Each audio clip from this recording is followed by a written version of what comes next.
Hello दोस्तों, मैं आपका मेंटोर AK सिंह। आज हम ये जानेंगे कि सीटेट की तैयारी किस तरह करें और 110 प्लस मार्क्स किस तरह लाएं। इसमें हमें एक स्मार्ट रणनीति का पता चलेगा कि एक स्मार्ट रणनीति के द्वारा सीटेट का एग्ज़ाम किस तरह से पास करा जाता है और किस तरह से अच्छे अंक लाए जाते हैं।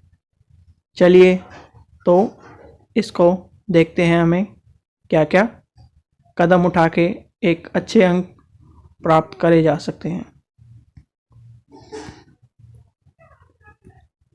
सबसे पहला, जो बच्चे ये सोचते हैं कि ओल्ड पेपर से कुछ नहीं होगा, रोज़ाना एक ओल्ड पेपर करें और वो भी 2 घंटे में। अब यहाँ सबके मन में ये ख्याल आ रहा होगा कि मैं 2 घंटे क्यों कह रहा हूँ। 2 घंटे की रणनीति पर पेपर तो 2 घंटे 30 मिनट का होता है। कोई भी हम एग्ज़ाम जब करते हैं तो उसके लिए हमें एक स्मार्ट रणनीति बनानी पड़ती है। अगर आप घर पे बैठकर 2 घंटे 30 मिनट का समय लेंगे और उस पेपर को 2 घंटे 30 मिनट में करेंगे तो कहीं ना कहीं वो दबाव नहीं रहेगा जो एक एग्ज़ाम हॉल में रहता है, और आप जल्दी करने की कोशिश नहीं कर पाएंगे कभी भी। और अगर उसी पेपर को आप 2 घंटे में करेंगे, आपका माइंड सेट 2 घंटे के अनुसार होगा, तो आप देखेंगे कि वहाँ पर जो बच्चे कहते हैं कि मेरा पेपर छूट गया, मेरे क्वेश्चन छूट गए, वो आपके साथ कभी नहीं होगा। इसलिए रोज़ एक ओल्ड पेपर करें, वो भी 2 घंटे के अंदर। जब आप 2 घंटे के अंदर उस पेपर को करेंगे तो आप देखेंगे कि एग्ज़ाम हॉल में आप उस पेपर को बहुत ही आसानी से और बहुत ही जल्दी पेपर कर रहे हैं और एक अच्छे मार्क्स के द्वारा पेपर को पास कर रहे हैं। नेक्स्ट देखेंगे हम। अब नेक्स्ट पॉइंट है, रोज़ 2-2 हिंदी के पैसेज और पोएम करें। अब जो इंग्लिश संस्कृत लेते होंगे या फिर दूसरी लैंग्वेज लेते हैं, इंग्लिश एंड SKT संस्कृत लेते हैं या हिंदी संस्कृत लेते हैं या अदर लैंग्वेज जो भी लेते हैं, या हिंदी उर्दू लेते हैं, हिंदी तमिल लेते हैं, बांग्ला लेते हैं, उनके लिए मैं यही कहना चाहूँगा, आप अपनी फर्स्ट लैंग्वेज जो भी हो, हिंदी हो। वैसे ज़्यादातर बच्चे हिंदी ही लेते हैं क्योंकि हिंदी ज़्यादातर बच्चों के द्वारा बोली जाती है और कहीं ना कहीं हिंदी का प्रचलन ज़्यादा है, तो इसलिए हिंदी लेने का ट्रेंड भी देखा जाता है सीटेट में। हिंदी के 2 पैसेज आपको करने हैं और 2 पोएम रोज करनी है। अब 2 पोएम और 2 पैसेज से आपका क्या होगा, जो आपके 15 नंबर हैं वो आपके पक्के हो जाएंगे, क्योंकि हमें ज़्यादा से ज़्यादा अंक लाने हैं। अगर आपके अंक हिंदी में 27 से 28 आएंगे तो आपको फिर पास करने के लिए या 110 प्लस लाने के लिए कोई नहीं रोक सकता। तो इसलिए हिंदी के 2 पैराग्राफ जब आप रोज़ करेंगे, प्रैक्टिस करेंगे, रोज़ का मतलब रोज़ करना है, ये नहीं कि आप एक ही दिन छोड़ दें। आप ये देखेंगे कि उस पैसेज को आप मिनटों में कर पा रहे हैं।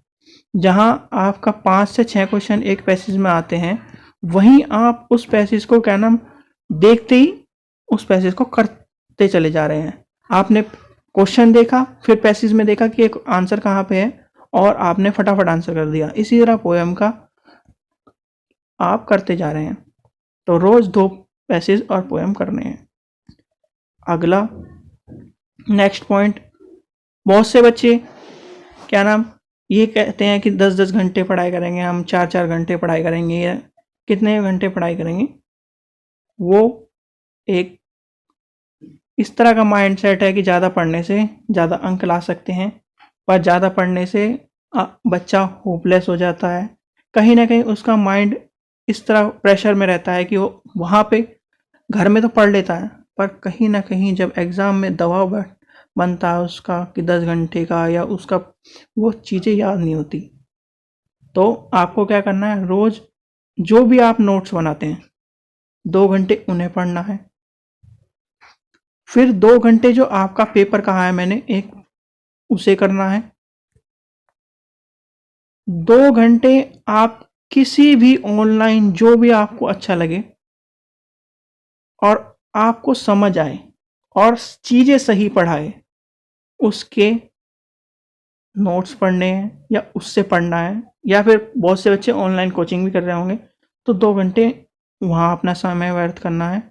और 1 घंटा आपको ओल्ड पेपर पढ़ने हैं। ओल्ड पेपर पढ़ने का ये मतलब होगा कि जब आप ओल्ड पेपर 1 घंटे में पढ़ेंगे, नेचुरली बात है, जो कहना बीएड होगा या कहना बीटीसी होगा या फिर डीएलएड होगा, वो 1 घंटे में मुश्किल से मुश्किल पेपर पढ़ लेगा। खाली पढ़ना है आपको। पढ़ने के बाद आप 2 घंटे में करेंगे तो कहीं ना कहीं आपके मार्क्स 140 तक आ जाएंगे। और रोज़ आपको पढ़ना है, फिर आपको प्रैक्टिस करनी है, पढ़ना है, प्रैक्टिस करनी है। जिस टाइम आपके 140 प्लस उस पेपर में आ जाए जो आप पढ़ रहे हैं, तो आप समझना कि हाँ, मैं कहीं ना कहीं सीटेट पास करने लायक बन सकता हूँ या बन सकती हूँ। क्योंकि ओल्ड पेपर करने की जितनी प्रैक्टिस आपको होगी, उतना ही आपका कॉन्फिडेंस लेवल बढ़ेगा। आपके अच्छे मार्क्स जो 140 यहाँ आ रहे हैं, वहाँ कहीं ना कहीं आपको 90 प्लस ला देंगे, क्योंकि वो एक पैटर्न होता है जो आप फॉलो करेंगे। नेक्स्ट, सीटेट एक ऐसा पेपर है जो कि एक स्मार्ट पेपर माना जाता है, और कहीं ना कहीं उन लोगों के लिए ये है एक अच्छा पेपर नहीं माना जाता जो कि चीज़ रटते हैं। जैसे कि आपने देखा होगा यूपी टेट में बच्चा रटता है। क्या रटता है कि ये सिद्धांत किसका है, ये जनक किसका है, फादर ऑफ साइकोलॉजी कौन है, या इस तरह की चीज़ें बच्चा स्वाभाविक है यूपी टेट में आती हैं और उसे रटनी ही पड़ती है। पर सी टेट की मांग ये नहीं होती। सी टेट आपके अंदर का टीचर वो देखना चाहता है कि आप टीचर बनने लायक है कि नहीं है, क्या सही में आप टीचर हो या नहीं हो। आपने जो बीएड या क्या नाम जो भी एजुकेशन कोर्स किया है, वो आपने सही तरह पढ़ा भी है कि नहीं पढ़ा।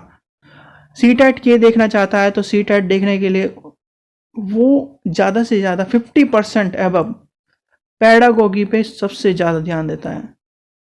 किस पे ज़्यादा ध्यान देता है? पैडागोगी ज़्यादा से ज़्यादा ध्यान देने की बात करता है। इसलिए उसके पेपर में 150 में से 75 क्वेश्चन आपको पैडागोगी से रिलेटेड मिलेंगे। हर सेक्शन में 15 क्वेश्चन आपको पैडागोगी से रिलेटेड मिलेंगे ही मिलेंगे, क्योंकि यही कारण है कि 50% पैडागोगी सीटेट में आती है। और सीटेट का मानना है, अगर टीचर ने, जो ये टीचर बनने वाला है बच्चा, वो अगर उसने बीएड में कुछ भी पढ़ा होगा, अपने सब्जेक्ट को या पैडागोगी को ध्यान से पढ़ा होगा, तो वो क्या नाम सीटेट पास करने लायक है। और सीटेट पास करने का सबसे बड़ा और सबसे अच्छा मंत्र यही है कि आपको पैडागोगी अच्छी तरह से पता होनी चाहिए, क्योंकि आप वहाँ पर पैडागोगी में बहुत सी चीज़ें सीखते हैं कि बच्चे को किस तरह से अपने शिक्षण में शामिल करना है, क्लासरूम में किस तरह से उसे क्या नाम एक्टिव करना है, केंद्र में रखना है उस बच्चे को, किस तरह से उसे क्या नाम सबके साथ मिला के चलना है। तो ये सब चीज़ें हमें स्वाभाविक है कि एजुकेशन कोर्स में या बीएड बीटीसी में सिखाई जाती हैं, और वही पैडागोगी होती है। इसलिए आपको ज़्यादा से ज़्यादा पैडागोगी पर ध्यान देना है, क्योंकि ये 50% है। और इसकी शॉर्ट ट्रिक्स क्या नाम कुछ ही टाइम में चैनल पे आ जाएगी, आप चैनल पर देख लिए और उसको भी, ट्रिक्स को भी फॉलो करिए, जिससे आप एक पैडागोगी को आसानी से कर सके। नेक्स्ट क्वेश्चन है हमारा, मतलब नेक्स्ट पार्ट है कि पेपर किस तरह करें या तैयारी किस तरह करें। सबसे पहले आपको ध्यान देना है सीडी पेपर। सीडी पेपर ध्यान क्यों देना है? क्योंकि सीडीपी से आपका कहीं ना कहीं सारे पार्ट जुड़े हुए हैं। चाइल्ड डेवलपमेंट एक ऐसा सीटेट का पार्ट माना जाता है, जिसमें क्या ना हिंदी भी आ जाएगा, ईवीएस भी आ जाएगा और अन्य विषय आ जाएंगे, क्योंकि सीडीपी के द्वारा ही आप हिंदी में पेडागोगी बनेगी, ईवीएस में पेडागोगी बनेगी। कहीं ना कहीं चाइल्ड डेवलपमेंट पार्ट जो होता है उसी के द्वारा सब चीज़ें स्वाभाविक बनती है। और आपको सबसे ज़्यादा पहले ध्यान देना है सीडीपी पे, फिर जो उससे हल्का विषय होगा, यानी कि हिंदी, जो सबसे आपको ज़्यादा नंबर दिला सकता है। मान लीजिए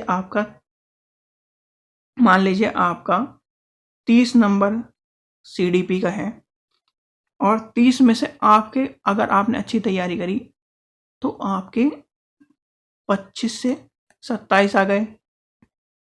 हिंदी में भी आप पैराग्राफ और उस चीज़ को पेडागोगी करोगे तो यहाँ पे भी आपके 26 से 28 तक आ जाएंगे। फिर ईवीएस 30 में से आपके 25 से 27 ईवीएस में, तो 27 27 27, अगर हम मोटा मोटा 27 27 भी लेके चलेंगे, 7 21 और ये कितने हो गए, 81 के प्लस हो गए। और फिर आपको अपनी जो भी पेडागोगी है, मेथड है, उन पर ध्यान देना है, जिससे आपका अच्छे से अच्छे 80 प्लस से नंबर आ जाए। जब आप इन तीनों को कर लेंगे, आपके यहाँ पे कितने बनने हैं, 81 के करीब बनने हैं। तो आप, अगर जो बच्चे मैथ से डरते हैं और जो सेकंड सब्जेक्ट से डरते हैं, उसमें 30 में से कहीं ना कहीं अगर आप तुक्का भी लगाएं या कहना आपको कुछ भी याद होगा थोड़ा बहुत भी, तो आप सीटेट पास कर जाएंगे। इसलिए सबसे ज़्यादा ध्यान इन 3 विषयों पे दें।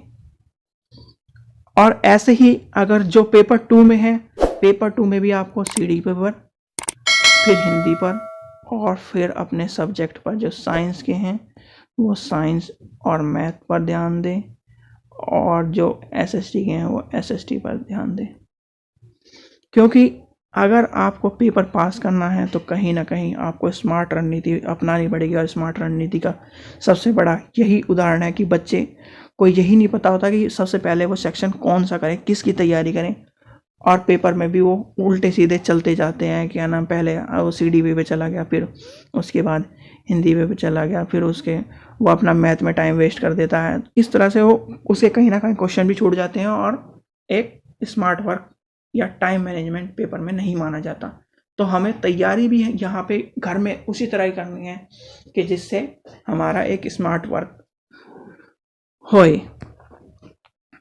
नेक्स्ट क्वेश्चन या नेक्स्ट देखते हैं, हमें लर्निंग डिसेबिलिटी के बारे में याद करना है। हर बार आपको 2 से 3 क्वेश्चन हर हालत में मिलेंगे, ये मेरा दावा है। और आप कितने भी जो पेपर हुए हैं अभी तक 2011 से अभी तक, जितने भी पेपर हुए हैं 2020 तक, आप ये उन्हें पेपर को उठा के देखिए, लर्निंग डिसेबिलिटी के बारे में हर हालत में आपको क्वेश्चन मिलेंगे। 2 से 3 क्वेश्चन आपके, अगर लर्निंग डिसेबिलिटी के बारे में जानते हैं या समझते हैं या क्या नाम, कुछ भी आप थोड़ा सा भी याद करते हैं, तो 2 या 3 क्वेश्चन आप जो नंबर हैं आपके वो मिल जाएंगे। और देखा जाता है कि बच्चे 2 या 3 नंबर से हर बार रहते हैं। तो इसलिए इन जो टॉपिक हैं, कुछ जो टॉपिक हैं उन पर ज़्यादा से ज़्यादा फोकस करें।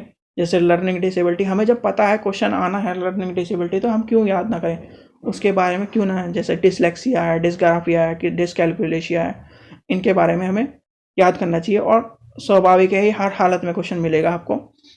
तो नेक्स्ट देखते हैं हमें क्या करना है।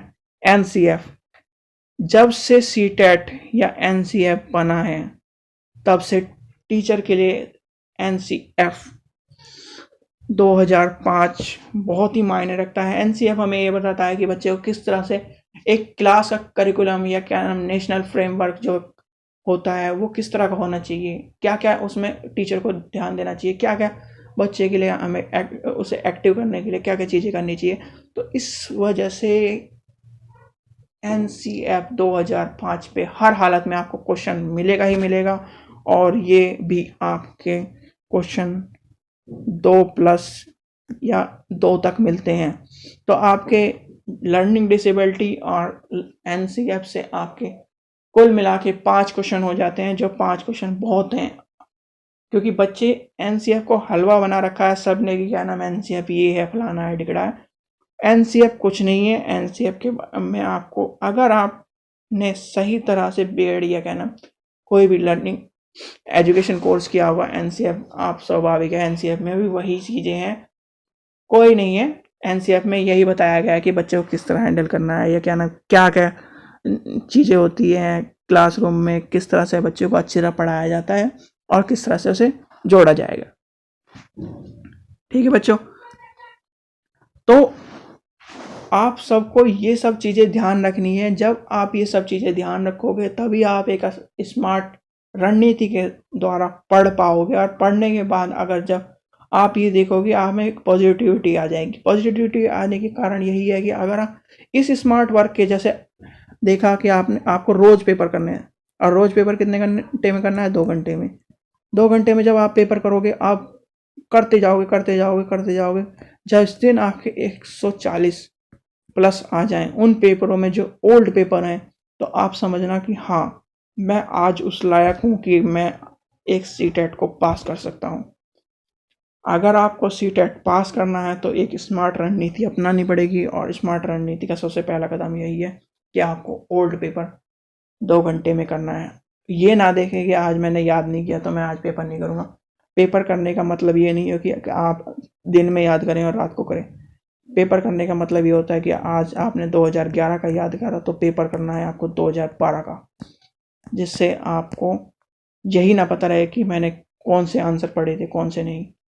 2011 का जब याद करोगे, 2012 का जब पेपर करोगे, तो आपको पैटर्न उस तरह का मिलेगा, पर हाँ कॉन्फिडेंस लेवल आपको पता चलेगा कि मैं कितना पानी में हूँ या कितने क्या ना नंबर ला सकता हूँ। ऐसे ही आप सारे 2011, 12, 13 जितने भी पेपर हैं उन सबको याद करें और करें, लगातार करते जाएं, लगातार करते जाएं। जिस दिन आपके 140 आप देखेंगे, 100 मेरे 140 जिस दिन आ जाएंगे तो आपको पता चलेगा कि हाँ बच्चे देखते हैं कि याद तो कर लेते हैं पेपर, उन्हें याद भी हो जाता है। फिर जब उसी पेपर को करने बैठते हैं फिर देखते हैं कि हमारे तो क्या नाम 70 नंबर आ रहे हैं, 80 नंबर आ रहे हैं, तो आपने याद ही क्या। तो इसलिए स्मार्ट वर्क यही माना जाता है। आपको एनसीएफ हो गया, लर्निंग डिसेबिलिटी हो गया, ठीक है, लर्निंग डिसेबिलिटी हो गया, इन सब चीज़ों पे ध्यान देना है। और ख़ासकर सीटेट के लिए मैं कह रहा हूँ पैडागोगी, ये जो 75 नंबर है आपके फ्री के नंबर है, 75 में से अगर कोई सीटेट में अच्छी तरह पढ़ाई करेगा तो आपके 70 नंबर, क्योंकि सीटेट में जो जिस तरह के क्वेश्चन और आंसर उसमें 4 आंसर आते हैं, और अगर हम ध्यान से देखें तो उसी में हमारा आंसर मिल जाएगा। उसके लिए मैं ट्रिक्स लाऊंगा कि कैसे उसमें उन 4 में से आपको आंसर निकालना है। ठीक है बच्चों, आशा करता हूँ आपको सब चीज़ें समझ में आई होगी और वीडियो अच्छी लगी होगी। वीडियो अच्छी लगे तो लाइक करना और शेयर करना ज़्यादा से ज़्यादा अपने दोस्तों को के साथ। Thank you.